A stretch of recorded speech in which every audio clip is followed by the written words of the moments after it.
We had the CPI print on Friday. And let's just have a look at it because it gave us some good information.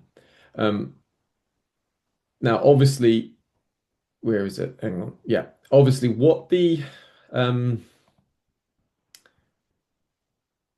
Fed don't want to see is they don't want to see energy prices having what's called second round effects. In other words, if the increase in energy starts to put an increased cost on, manufacturing, services, if all prices start going up, that means that's a second round effect. So the higher oil prices, okay, you pay more oil at the gas station or at the pump for your energy and heating. That's one level of inflationary pain, right?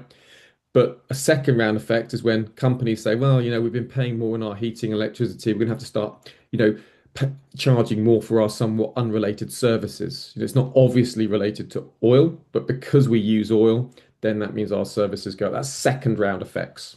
And that's what the Fed are really nervous about.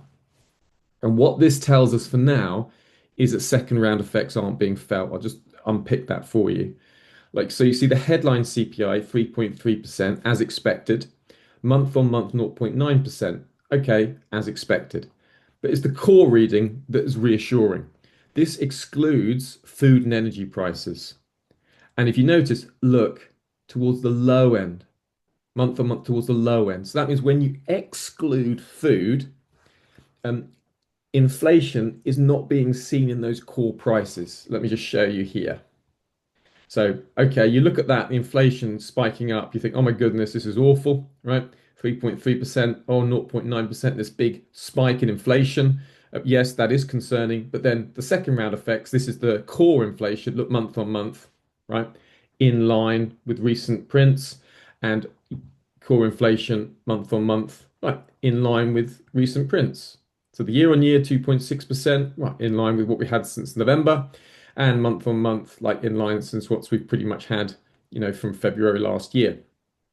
So putting it all together, what does it mean? That there isn't no second round effects. So if you look at short-term interest rate markets, what do we see? We see current expectations broadly slightly lower than they were a week ago. So there's a little bit less pressure on the Federal Reserve, right? So that just means dollar strength.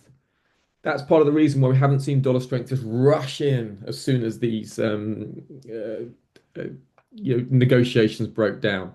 Now, right.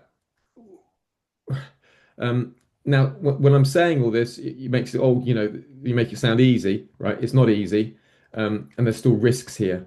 So the kind of quick, I want to go to this because this is a trade setup I do see. I'll unpack the rationale for it later, which is oil upside.